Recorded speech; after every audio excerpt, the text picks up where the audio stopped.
কখনো কখনো না জীবন আমাদের এমন কিছু কঠিন পরিস্থিতির মুখোমুখি এনে দাঁড় করিয়ে দেয়।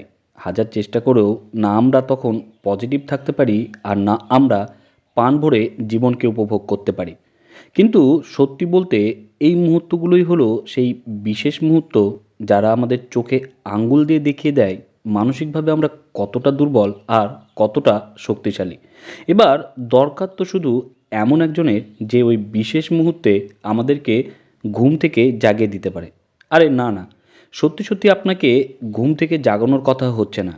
আপনার আমার মতো লেখকও খুব ভালো করেই জানেন যে আপনি ঘুমিয়ে নেই। তবে হ্যাঁ, কিছু ক্ষেত্র, কিছু ব্যাপার আছে যেগুলোতে আমাদের সবারই আরও একটু সজাগ, আরও একটু সচেতন হবার অবশ্যই দরকার আছে। আর তাদেরই কিছু থাকছে আজকের পর্বে। নমস্কার বন্ধুরা, আমি সুজিত। চলপুরি ইউটিউব চ্যানেলে আরও একবার আপনাদের সবাইকে জানাই হার্দিক স্বাগতম। আমাদের আজকের বই wake up, you are alive. শুরু করার আগে চ্যানেলে নতুন হলে অবশ্যই চ্যানেলটা সাবস্ক্রাইব করে বেল আইকনটাকে প্রেস করে দেবেন, যাতে পরবর্তী পর্ব আপলোড হলেই বার্তাটা সবার আগে আপনার কাছে পৌঁছে যায়। তাহলে চলুন শুরু করা যাক। হাসপাতালে কোনো একটা রুগীকে স্যালাইন দেওয়ার দৃশ্য তো অনেকবারই দেখেছেন। এবার কল্পনা করুন আপনি ওই বেডে শুয়ে আছেন, আর আপনার সামনে স্যালাইনের যে থলিটা টাঙানো আছে, সেটা স্যালাইনের পরিবর্তে সব রকমের পজিটিভ চিন্তাভাবনা দিয়ে ভর্তি।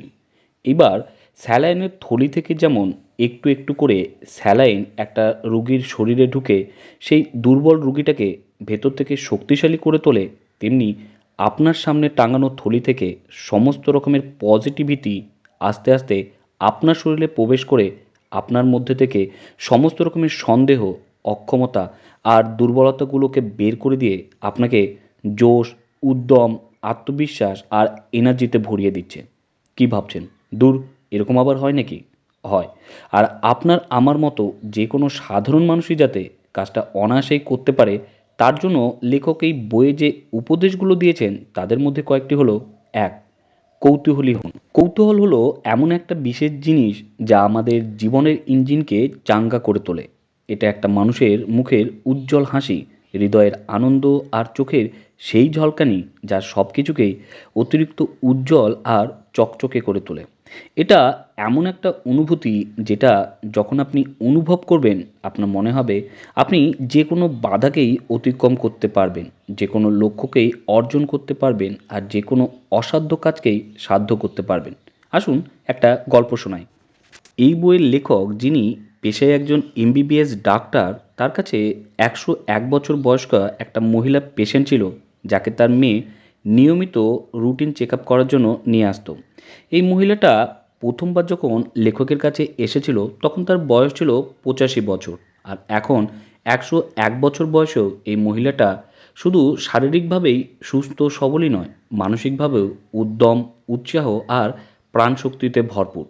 তো এরকমই একদিন লেখকের চেক আপ শেষ করা হলে ওই মহিলাটির মেয়ে লেখককে অনুরোধ করে বলে যে তিনি যেন তার মাকে এই বয়সে এসে সারাদিন উপোস না করে থাকার জন্য নির্দেশ দেন।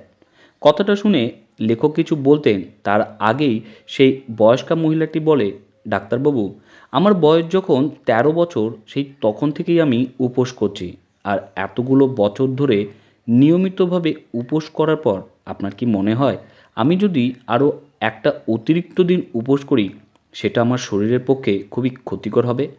লেখক বলেন, তা হয়তো হবে না, কিন্তু এই বয়সে এসেও আপনি যে এত হেলদি, হ্যাপি আর এনার্জিতে ভরপুর, তার গোপন রহস্যটা কি একটু বলবেন? মহিলাটা বলেন, রহস্যটা খুব সিম্পল। শিশুরা যেমন খেলাধুলা করে খেলাধুলার মধ্যে দিয়ে যে আনন্দ খুঁজে পায়, সেই একই নিষ্পাপ আর ভেজালমুক্ত আনন্দ জীবন থেকে কি করে পাওয়া যায় তা খুঁজে দেখার কৌতূহল, আর সেটাকে অর্জন করার অদম্য আগ্রহ আর উৎসাহ। শিশুরা ভীষণ রকমের কৌতূহল, উৎসাহ আর আগ্রহে পরিপূর্ণ। তাদের কাছে প্রত্যেকটা জিনিসই নতুন আর বিস্ময়কর মনে হয়। কিন্তু ধীরে ধীরে মানুষ যত বড় হতে থাকে, এই জিনিসগুলো কমতে থাকে, আর জীবনের অপ্রীতিকর দিকগুলোর বেশি গুরুত্ব দিতে দিতে একটা সময়ের পর মানুষ আর উৎসাহী হতেই ভুলে যায়। এবার ওই বয়স্কা মহিলাটার কথাই ভাবুন। এটা ঠিক যে ওই মহিলা খুব ভালো করেই জানতেন কিভাবে একটি শিশুর কৌতূহলী চোখ দিয়ে পৃথিবীকে দেখতে হয়, কিন্তু তাই বলে তিনি পুরোপুরি শিশু ছিলেন না।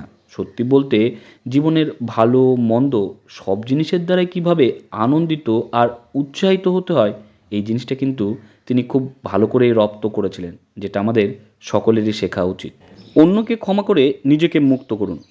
লক্ষ্য করে দেখবেন, একটা প্রেসার কুকারে যখন জল গরম করা হয় বা কিছু রান্না করা হয়, টাইম টু টাইম প্রেসার কুকারটা প্রেসার রিলিজ করে নিজের ভেতরের প্রেসারটাকে কিন্তু নিয়ন্ত্রণ করে নেয়। কিন্তু ধরুন ওই প্রেসার রিলিজ করার পরটাই যদি বন্ধ করে দেওয়া হয়, তাহলে একদম একটা পয়েন্টের পর প্রেসার সামলাতে না পেরে প্রেসার কুকারটা ফেটে যাবে। এই একই জিনিসটা কিন্তু একটা মানুষের ক্ষেত্রেও প্রযোজ্য। মানে ধরুন আপনি কারো ওপর কোনোভাবে রেগে আছেন, আর আপনি যদি এখনও তাকে ক্ষমা না দিয়ে থাকেন, তাহলে আপনার অবস্থাটাও না ওই প্রেসার কুকারটার মতোই। কারণ একটা মানুষ যদি নিজের মধ্যে পুরনো কোনো রাগ, লজ্জা, অপমান, হতাশা, যন্ত্রণা বা অন্য কোনো নেগেটিভ ইমোশনকে দীর্ঘদিন ধরে জমিয়ে রাখে, তাহলে সেগুলো জমতে জমতে একটা সময়ের পর এমন একটা শক্তিশালী রাসায়নিকে পরিণত হয়, যা আমাদের শারীরিকভাবে লড়াই করার সময় বা দৌড়ানো বা হেভি কসরত করার জন্য প্রয়োজন হয়। কিন্তু সামনে যদি ঘুষি মারার মতো কেউ না থাকে বা দৌড়ানোর কোনো জায়গা না থাকে, তাহলে এই ভয়ঙ্কর রাসায়নিকে ভরা শরীরটা কিন্তু দ্রুত গতিতে চলা একটা টাইম বোমে পরিণত হয়, যেটা যে কোনো সময় ফেটে যেতে পারে। বলার অর্থ হলো, মনের মধ্যে জমানো সেই ইমোশনটা কিন্তু একটা ভুল সময়ে ভুল জায়গায় বহিঃপ্রকাশ ঘটিয়ে দিতে পারে। এই সমস্যাটার সমাধান হলো অন্যকে ক্ষমা করে নিজেকে মুক্ত করা। তো প্রশ্ন হলো, কাকে ক্ষমা করবে? এক কথায় তাদের সবাইকে, যারা কখনো না কখনো আপনাকে কোনোভাবে ক্ষতি করেছে।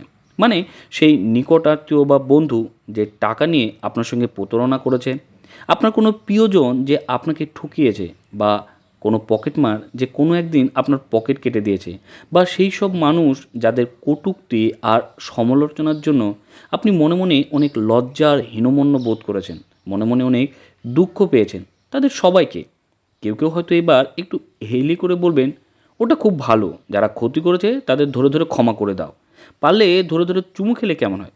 না, যারা আপনার ক্ষতি করেছে তাদের আপনাকে পুরস্কৃত করতে হবে না, তাদের আপনাকে ভালোবাসতে হবে না, পছন্দও করতে হবে না।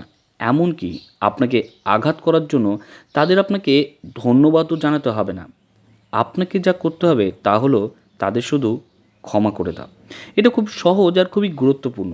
কারণ ক্ষমা এমন একটা গৌরবময় অনুভূতি, যখন আপনি কাউকে ক্ষমা করবেন, ওই লোকটার উপর ওর কোনো প্রতিক্রিয়া হোক বা না হোক, মানসিকভাবে আপনি নিজে কিন্তু অনেক হালকা বোধ করবেন। তো কাউকে ক্ষমা করবেন কিভাবে? সত্যি বলতে এর কোনো বাধা ধরার নিয়ম নেই। আপনার যেমন ইচ্ছে হবে, যেভাবে আপনি স্বাচ্ছন্দ্য বোধ করবেন, ক্ষমা করে দিতে পারেন। তবে কাউকে যখন আপনি ক্ষমা করবেন, চেষ্টা করবেন মন থেকে সত্যি সত্যি তাকে ক্ষমা করে দেওয়ার। কারণ মিথ্যে বলে বা অভিনয় করে অন্যকে হয়তো আপনি ঠকাতে পারবেন, নিজেকে কিন্তু ঠকাতে পারবেন না। এতে আপনার যন্ত্রণা আরও বাড়বে বই, কমবে না। সবচেয়ে ভালো হয় আপনি যদি কারো মুখোমুখি দাঁড়িয়ে তার মুখের উপর সশব্দে তাকে ক্ষমা করে দিতে পারেন। সুযোগ পেলে কখনো চেষ্টা করে দেখবেন। এইভাবে কাউকে ক্ষমা করে দেওয়াটা না সবচেয়ে কঠিন, আবার সবচেয়ে বেশি কার্যকরীও বটে। লক্ষ্য আর উদ্দেশ্যের মধ্যে পার্থক্য করতে শিখুন। এই পৃথিবীতে প্রত্যেকটা মানুষেরই কিছু না কিছু লক্ষ্য রয়েছে, আর তারা সেই লক্ষ্যটাকে অর্জন করার জন্য সাধ্যমতো চেষ্টাও করে। কিন্তু তারপরও দিনের শেষে না তারা তাদের সেই লক্ষ্য অর্জন করতে সফল, আর না তারা মানসিকভাবে সুখী। আর এর কারণটা হলো, বেশিরভাগ মানুষের জীবনেই লক্ষ্য থাকলেও নির্দিষ্ট কোনো উদ্দেশ্য নেই। এবার আপনি হয়তো ভাবছেন, লক্ষ্য আর উদ্দেশ্য দুটোই তো একই জিনিস। হ্যাঁ, অভিধান অনুসারে লক্ষ্য আর উদ্দেশ্য প্রায় একই জিনিস হলেও এই দুটোর মধ্যে সামান্য কিছু পার্থক্যও আছে। লক্ষ্য হলো একটা শর্তের জিনিস, যার জন্য আমরা চেষ্টা করি। যেমন একটা ডিগ্রি অর্জন করা, একটা চাকরি পাওয়া, বিশেষ সেই মানুষটাকে খুঁজে পাওয়া, জীবনে প্রচুর টাকা উপার্জন করা, নতুন কোনো ভাষা শেখা, নাচ শেখা, স্বপ্নের বাড়ি বানানো, গাড়ি কেনা, বিদেশ ভ্রমণ। এগুলো প্রত্যেকটাই কোনো না কোনো মানুষের লক্ষ্য। লক্ষ্য ছোট বড় যাই হোক না কেন, প্রত্যেকটা লক্ষ্যই কিন্তু ভীষণ গুরুত্বপূর্ণ। কারণ প্রত্যেকটা লক্ষ্যই সিঁড়ির মতো মানুষকে ওপরের দিকে উঠতে সাহায্য করে। কিন্তু এই সিঁড়িটা আপনাকে কোথায় নিয়ে যাবে সেটা নির্ভর করে আপনার জীবনের উদ্দেশ্যের উপর। কারণ আপনার জীবনের উদ্দেশ্যই আপনাকে বলে দিতে পারে আপনি আপনার জীবনে যে লক্ষ্যগুলো স্থির করেছেন সেটা আপনি কেন অর্জন করতে চান। তাই আপনার কাজ হলো প্রথমে জীবনে একটা ভালো উদ্দেশ্য স্থির করা, তারপর সেটাকে অর্জন করার জন্য ছোট ছোট লক্ষ্য স্থির করা। এবার একটু অন্যভাবে যদি ব্যাপারটাকে বলি, জীবনের উদ্দেশ্যগুলো হলো অনেকটা আমাদের কোনো একটা গন্তব্যের মতো। আর ছোট ছোট লক্ষ্যগুলো হলো রাস্তার পাশে থাকা মাইল ফলকগুলোর মতো। এইবার রাস্তার পাশে থাকা মাইল ফলকগুলো যেরকম আমাদের বলে দেয় আমাদের গন্তব্য আর কতটা দূরে, আর আমরা ঠিক পথ ধরে যাচ্ছি কি না, জীবনের লক্ষ্যগুলোও আমাদের ঠিক একই রকমভাবে সাহায্য করে যে আমরা আমাদের উদ্দেশ্য পর্যন্ত ঠিকঠাক যেতে পারছি কি না। তাই জীবনের লক্ষ্য আর উদ্দেশ্যের মধ্যে পার্থক্য করতে শিখুন। শেষ করার আগে, পৃথিবীর কোনো ডাক্তারের কাছেই না এমন কোনো ওষুধ নেই যা দিয়ে সেই মানুষটাকেও সুস্থ করা সম্ভব যে নিজে থেকেই বেঁচে থাকার ইচ্ছেটাকে ছেড়ে দিয়েছে। না পৃথিবীর কারো পক্ষেই সেই মানুষটাকেও হাসানো সম্ভব যে নিজেই নিজের হাসিকে জোর করে বন্ধ করে রেখেছে। দেখুন, নিজের পছন্দের জিনিসটাকে বেছে নেওয়া প্রত্যেকটা মানুষেরই জন্মগত অধিকার। তাই আপনি চাইলে দারিদ্রতা, ব্যর্থতা বা হতাশায় ভরা জীবনকেও বেছে নিতে পারেন। আবার সুখ, সমৃদ্ধি, সাফল্য আর প্রাণ ভরে জীবনকে উপভোগ করার বিকল্পটাকেও বেছে নিতে পারেন। আমি বলবো জীবনকেই বেছে নিন, কারণ আপনি এখনও বেঁচে আছেন। অনেক অনেক ধন্যবাদ এতক্ষণ আমার সঙ্গে থাকবার জন্য। খুব শীঘ্র হাজির হব নতুন একটা পর্বের নতুন কিছু কথা নিয়ে। ততক্ষণের জন্য ভালো থাকুন, সুস্থ থাকুন। আপনার দিনটা শুভ হোক। ধন্যবাদ।